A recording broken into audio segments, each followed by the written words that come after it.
Olá, caros irmãos, mais uma oportunidade de estudarmos a palavra do Senhor através da Escola Bíblica Dominical. E nesse momento nós estamos estudando o livro de Naum.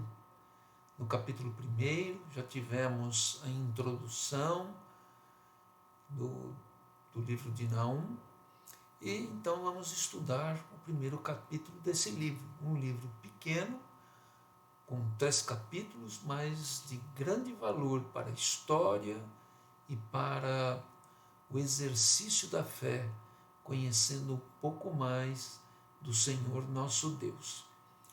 Em Naum, no capítulo 1, os versículos já começam, no caso, o capítulo 1 já começa no primeiro versículo com a palavra peso. A maioria das nossas Bíblias está escrito sentença contra Nínive, mas nos originais e algumas traduções mais antigas está escrito peso.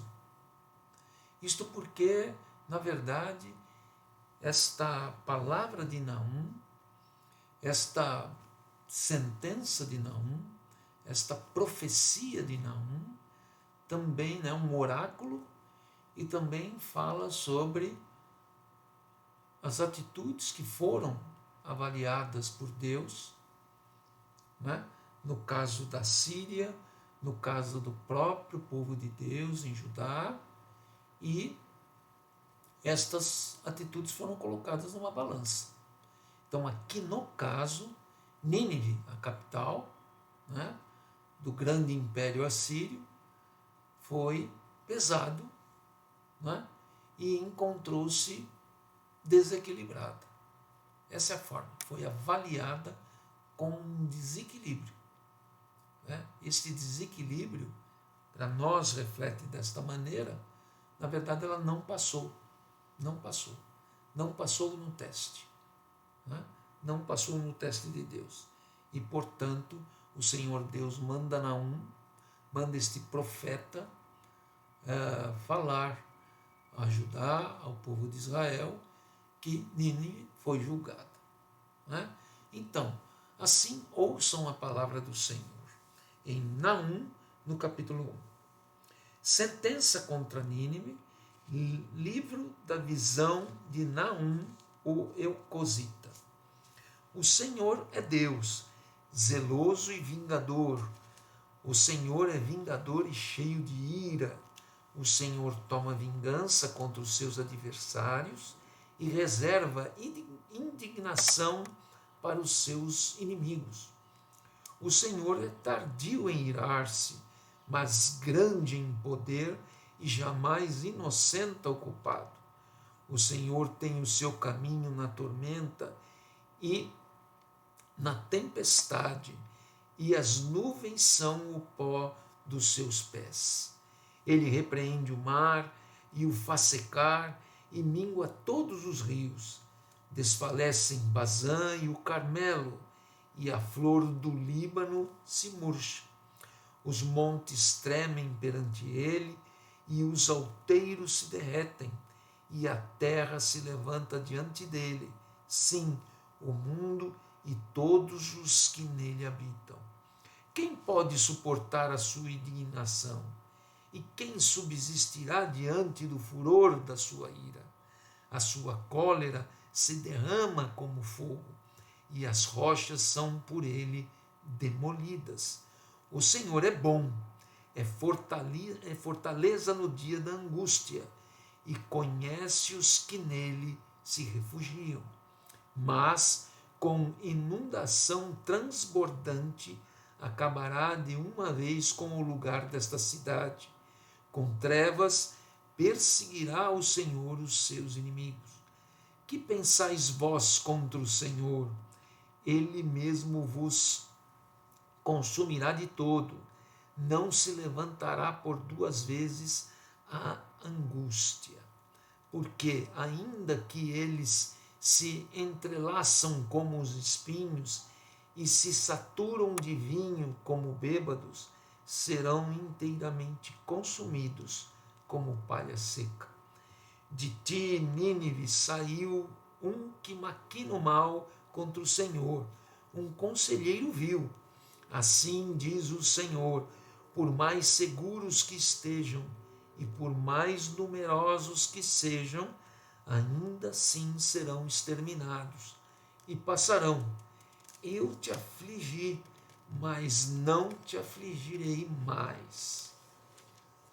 Mas de sobre ti, Judá, quebrarei o jugo deles e romperei seus laços. Porém, contra ti, Assíria, o Senhor deu ordem que não haja posteridade que leve o teu nome. Da casa dos teus deuses exterminarei as imagens de escultura e de fundição. Farei o teu sepulcro, porque és vil. Eis sobre os montes os pés do que anuncia boas novas, do que anuncia paz. Celebra as tuas festas, ó Judá, cumpre os teus votos, porque o homem vil já não passará por ti, ele é inteiramente exterminado. Louvado seja o Senhor pela sua palavra, não é?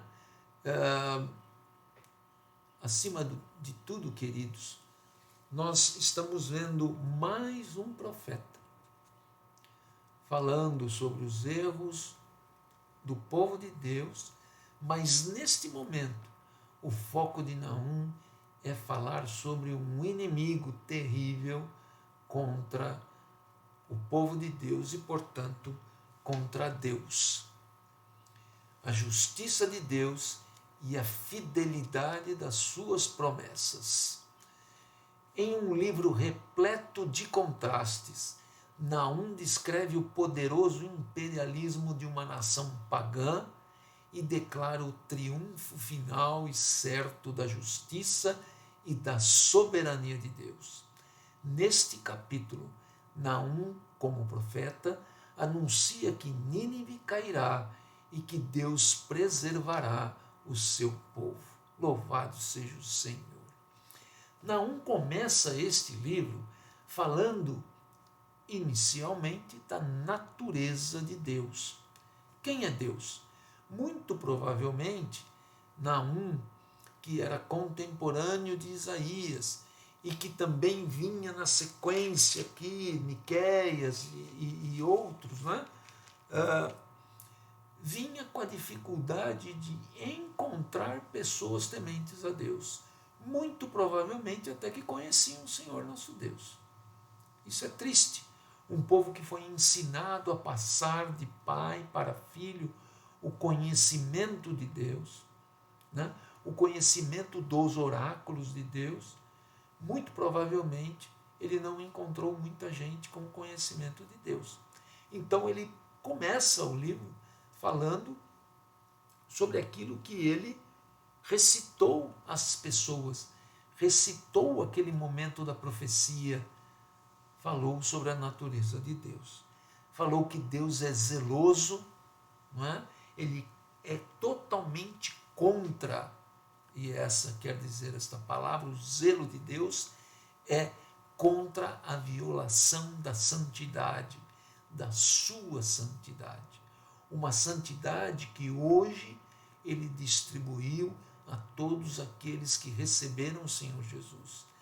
Quando receberam o Espírito de Deus, recebeu o Senhor Jesus, se recebe o Espírito Santo e recebe frutos do Espírito e a santidade, a possibilidade de se praticar a maravilhosa graça que nós temos e recebemos no nosso interior, né?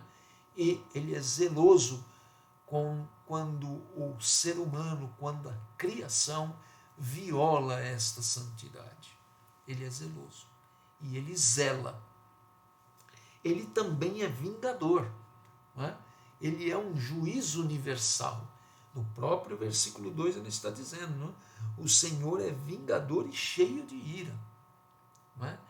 Essa questão de ser vingador, ela é importante, porque na verdade o que acontece é que muitas vezes, por muitos tempos passados, muitos fatos ocorridos, muitos irmãos nossos, muitos gigantes da fé que interagiram diretamente com o Senhor Jesus na história, não é?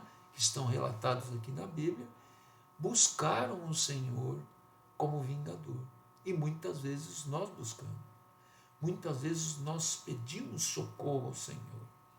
Não é? Nós pedimos para que Ele nos ajude, para que nos proteja, para que seja nosso vingador. Não é? Para que venha aplacar o mal que está nos atingindo, que está atingindo aqueles que nós amamos, não é? Que está assediando aqueles que amamos, aqueles que conhecemos, aqueles que respeitamos, assediando com toda a sorte de maldades e situações que nos dão tristeza e dor.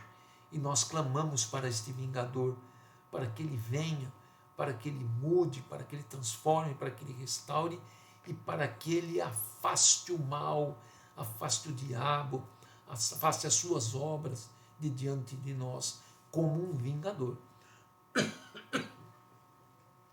Desculpe. E no versículo 3, Naum segue falando que o Senhor nosso Deus é paciente. Ele é tardio em irar-se. Tardio. Ele demora muito. Ele é muito benigno. Não é? Os próprios frutos do Espírito são características do Senhor Deus. Ele é benigno. Ele demora para se irar. Não é? Louvado seja o Senhor por isto. Porque muitas vezes quando eu leio a palavra de Deus, principalmente no Velho Testamento, eu vejo que muitas pessoas por uma coisa só já perdiam a vida. Não é? Se fosse colocar isso, então eu teria que ter aí um número incontável de vidas perdidas. Não é? Toda vez que falho, toda vez que entristeço o coração de Deus, se Ele não fosse paciente, na minha própria vida, esse tardio em irar-se eu conheço muito bem. É uma experiência que eu tenho muito com Deus. Porque toda vez que eu vejo que eu o entristeci, tenho que pedir perdão a esses pecados, as maldades, as coisas que eu deixo triste, não é?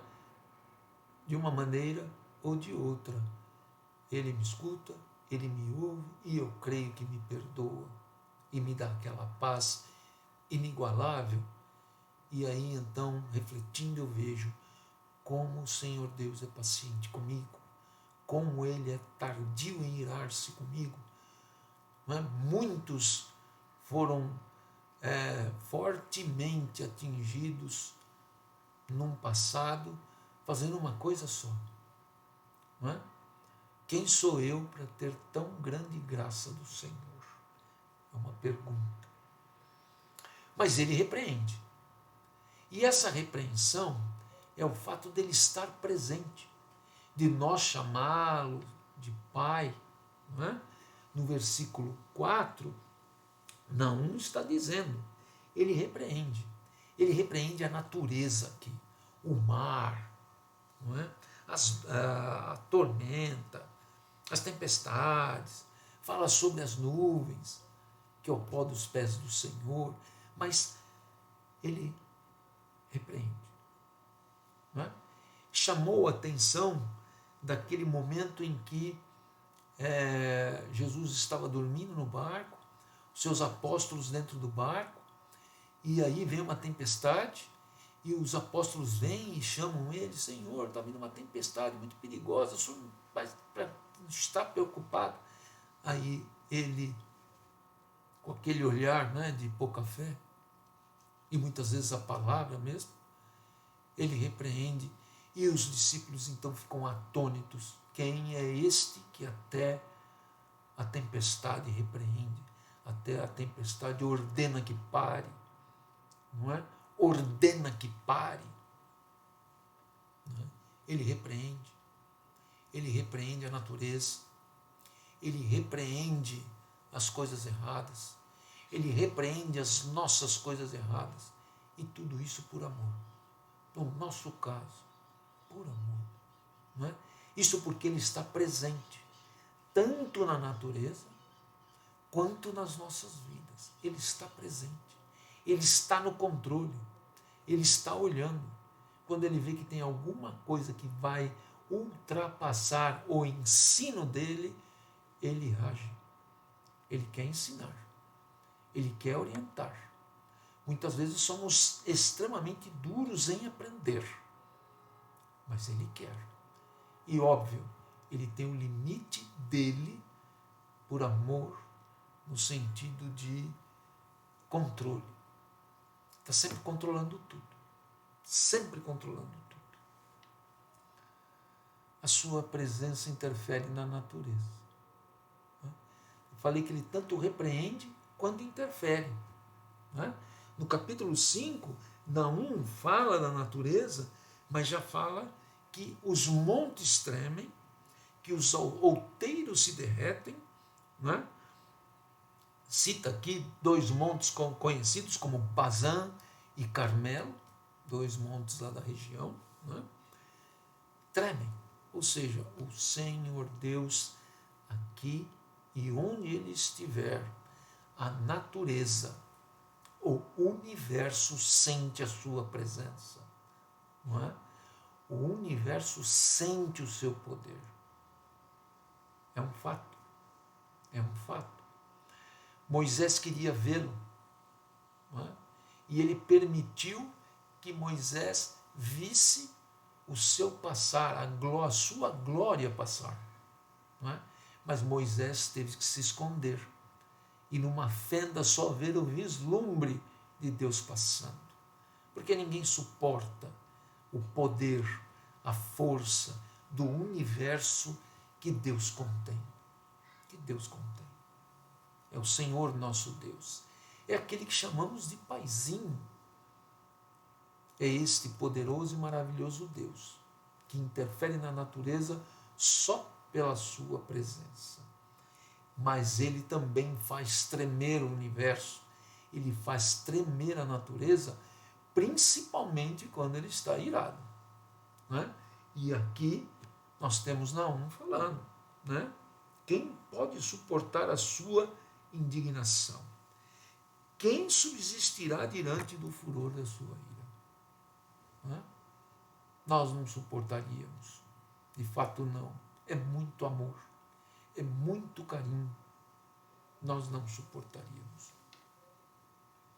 Nós conhecemos o Senhor, nosso Deus, a quem servimos? Nós conhecemos o Deus que servimos? Conhecemos quem Ele é, como Ele é. Também, da mesma maneira que nós falamos sobre a natureza de Deus, nesse início desse capítulo 1, ele também fala do Senhor Deus, mas aí na característica do seu cuidado para com os seus. E o versículo 7 já começa com aquilo que nós ouvimos e que nós gostamos de ouvir. O Senhor Deus é bom. O Senhor é bom. É assim que Naum fala. O Senhor é bom. Elohim é bom. O Senhor é bom.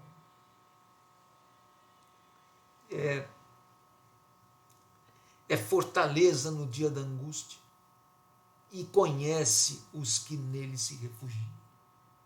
Que versículo! É um salmo no meio de um oráculo, no meio de uma profecia, no meio de uma ordem de destruição de um império. Naum para. O Senhor é bom. É fortaleza no dia da angústia e conhece os que nele se refugiam. O Senhor é bom. Quando falamos em fortaleza, muitas vezes nos dias de hoje, sinto isso porque quando converso com os meus filhos, ou os adolescentes, existe essa dificuldade de entender que palavra, por que Deus falou assim? Por que fortaleza? Nós não temos mais isto aqui, né? Mas de fato temos algumas fortalezas pelo mundo distribuídas e construídas, não é? Até aqui no Brasil, mas a ideia é de uma muralha que protege quem entra, não é? Uma muralha que tem portões enormes que, quando se cerram, a pessoa se sente protegida de ataques, de invasões. Crê que aquela muralha vai protegê-lo, né? Então, na época, naquele lugar, na vastidão do deserto, das regiões em torno de Israel, era suscetível a tudo, a feras, a invasões, a nômades que também poderiam assaltar. Então, uma fortaleza era um lugar de segurança. Quando Naum escreveu isto, ele disse que o Senhor é a fortaleza no dia da angústia, no dia que o coração apertar, que o medo chegar, que algo estiver na nossa frente que nos traga medo, tremor, preocupação, tristeza, nós temos condição de entrar e será uma muralha de proteção. O Senhor é esta fortaleza. Não é? E ele conhece, interessante que não fala, né? Ele conhece, o Senhor conhece os que nele se refugiam. Ele abre essa grande porta, esse grande portão, para que nós entremos para sermos protegidos por Ele, para nos sentirmos protegidos por Ele. Esse é o aspecto de um grande Pai que nos abraça. O Senhor conhece todos aqueles que nele se refugiam. Como nós carecemos de buscar refúgio no Senhor. Deveria ser a primeira coisa que deveríamos fazer sempre que estivéssemos com alguma dificuldade, por menor que seja, em todos os aspectos da vida, todas as dificuldades, sejam elas terríveis ou até simples, deveríamos estar buscando este refúgio que é o Senhor, buscando nele sabedoria, buscando nele uma forma tranquila de passar por este momento, de resolver essa situação. Às vezes falo isso porque pode ser um momento de fazer uma prova na escola, não é? Uma preocupação de se passar em alguma avaliação, e assim sucessivamente, até para questões de saúde, e assim vai. Até mesmo de estar andando no deserto e precisar de uma fortaleza para ser protegido. O Senhor é esta fortaleza e Ele conhece quem se refugia nele, nesta fortaleza. Fortaleza inexpugnável, não dá para entrar. A do Senhor, não dá.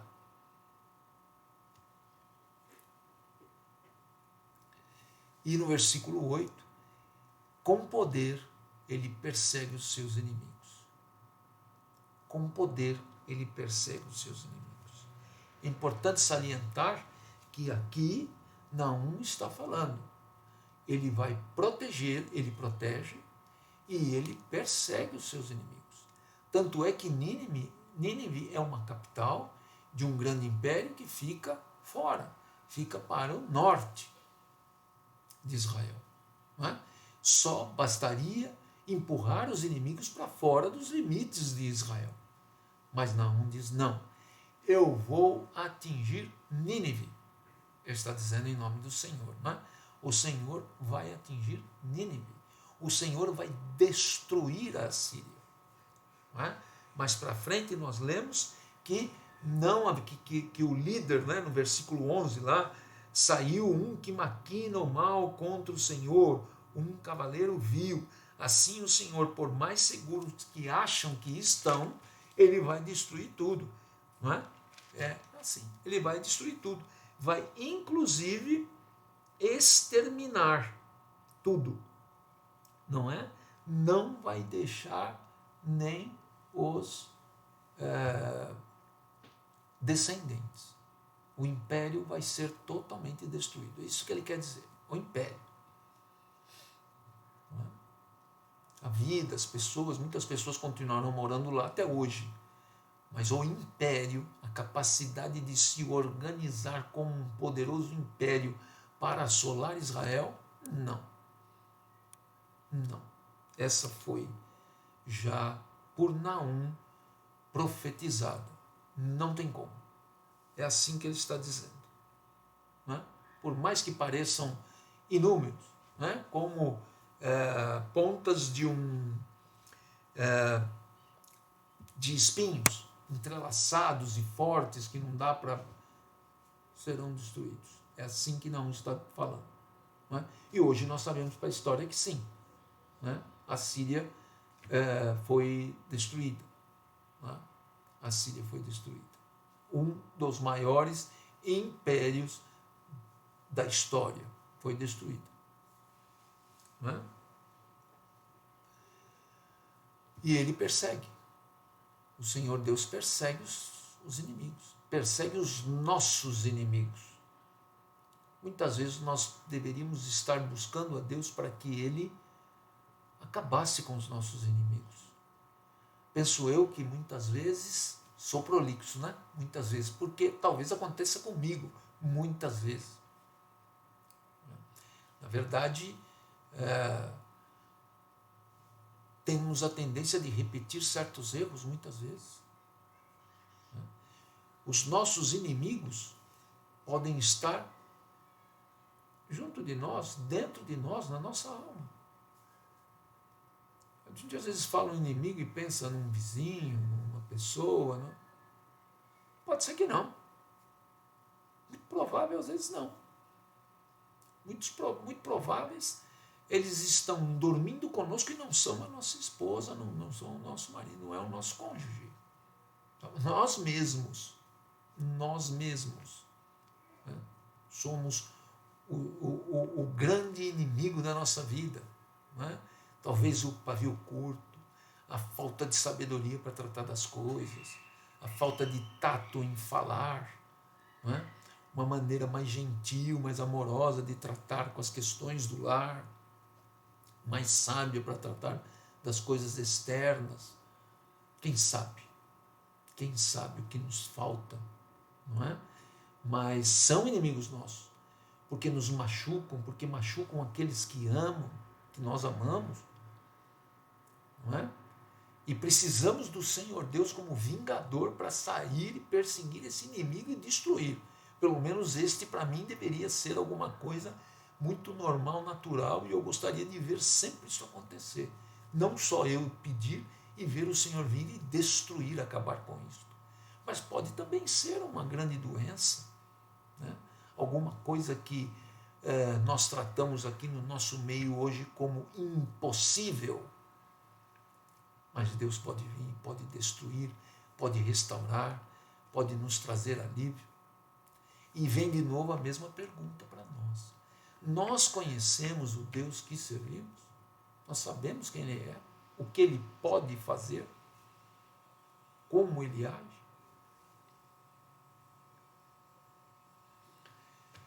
Ele é um libertador. Ele é um libertador. Né? No versículo 13, até o 15, que trata essas duas coisas. Mas sobre ti, Judá, quebrarei o jugo deles e romperei os teus laços. Eu coloquei até uma foto de algo que ainda existe, não é? Fora das cidades, no Brasil, em vários lugares, mas é um retrato do jugo. É essa peça de madeira unindo os dois bois, não é? Travando eles, e as amarras que podem fixar junto a uma carroça. Então assim os dois têm que andar juntos, têm que andar amarrados juntos e fazer a mesma coisa. Não é? E o jugo neste caso, quer dizer a falta de liberdade, a própria escravidão. Vai todo mundo junto fazer o que um só quer. Né? Então o jugo aqui, que Naum estava falando para o território, para o povo de Judá, era a Assíria, cobrando impostos, não é? Levando o produto da terra embora para alimentar o império, e eles ficando sem nada, trabalhando de graça, escravidão, trabalhando e não podendo comer. Este é o jugo, uma peça dura que machuca e que não deixa você fazer o que você quiser. Aí vem o libertador através de Naum e diz: quebrarei o jugo, romperei os laços, vou te liberar da carroça, vou te liberar da carga que você puxa. Não é? É uma metáfora. Algumas vezes nós nos sentimos impedidos ou amarrados de fazer alguma coisa, principalmente quando temos que fazer em prol de Deus, servir a Deus. Tem alguma coisa que nos impede?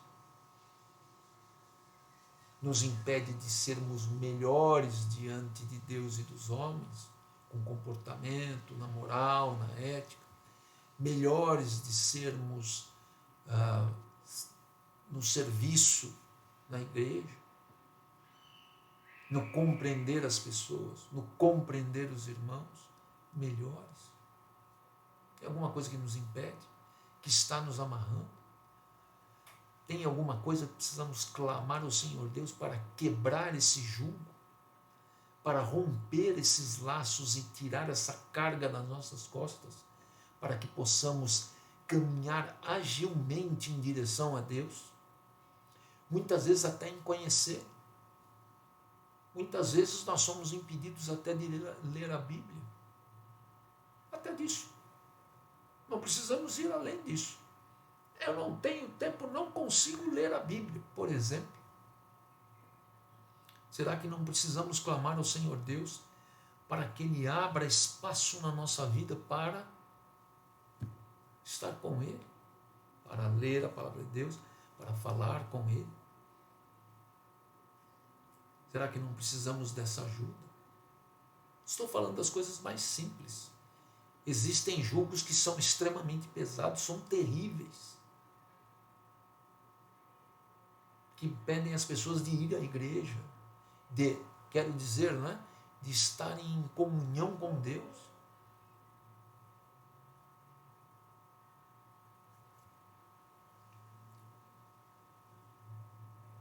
E vem mais uma vez, e de novo, Naum, que naquele momento que está falando sobre a ira de Deus, está falando sobre uma sentença contra Nínive, e ele para no versículo 7 e fala: o Senhor é bom, e fala do Senhor.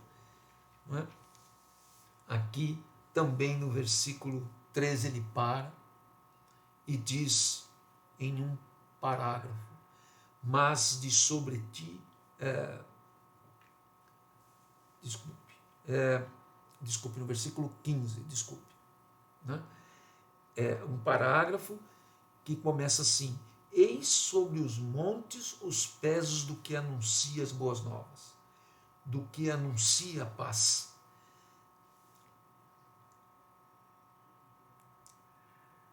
Naum está olhando e está falando para o povo que o libertador vem, não é? E chega a vê-lo, não é? Chega a vê-lo sobre os montes, trazendo as boas novas, anunciando a paz. Né? Eu digo assim, chega a vê-lo no sentido de que Naum está vendo à frente como profeta, não é? Que Judá voltará a ter as suas festas. Estava assolada e o império assírio fazendo Judá inteira serem escravos. E aqui ele, Naum, aponta para os montes e diz: olha, o próprio Senhor Deus, o próprio Jesus, né? A expressão de Deus, Jesus, né? Sobre os montes, os pés que anunciam as boas novas, né? E que anuncia a paz. Jesus veio para isto. Jesus veio para anunciar as boas novas, o que nós chamamos de evangelho.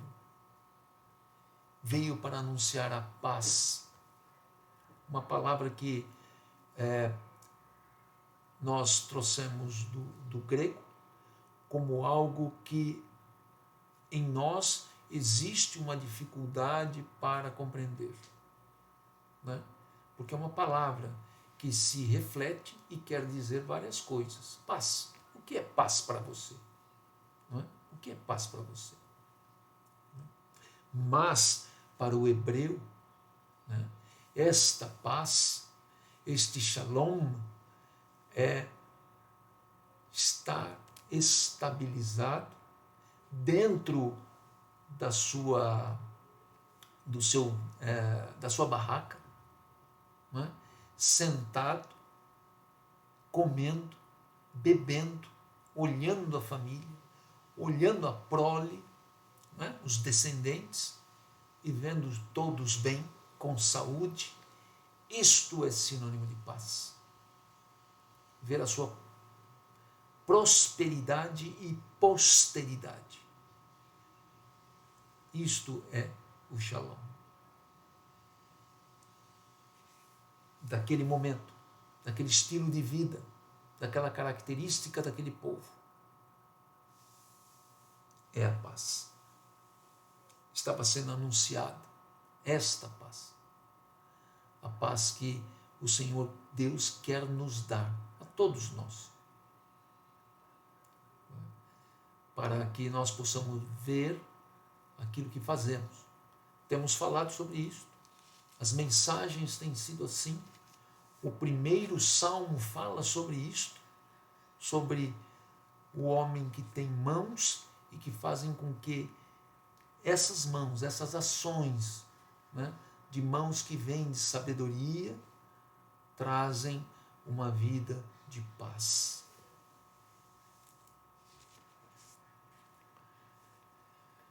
Nós temos olhado para Ele, nós temos olhado para o Senhor nosso Deus.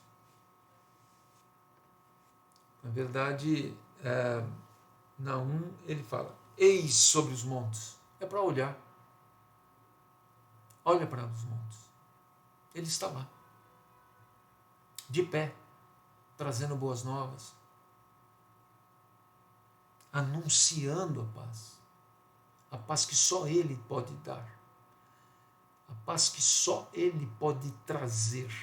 Na verdade, Ele dá e Ele traz. Por que trazer? Porque temos que estar juntos com Ele, juntos com Ele. Ele vai trazer essa paz. Nós estamos juntos. Ele próprio é a paz. Se Ele estiver na nossa casa, se Ele estiver na nossa vida, temos paz. Temos olhado para Ele.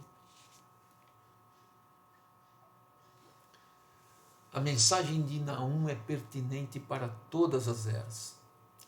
Aqueles que arrogantemente resistem a Deus e não confiam humildemente nele, de que Ele proverá e cuidará deles, inevitavelmente experimentarão a sua ira.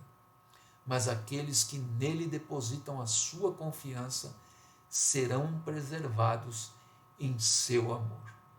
Louvado seja o Senhor por isto, por esta palavra, pela oportunidade que temos de ter o livro de Naum, de poder ler e poder falar um pouco sobre esta palavra de Deus através desse profeta.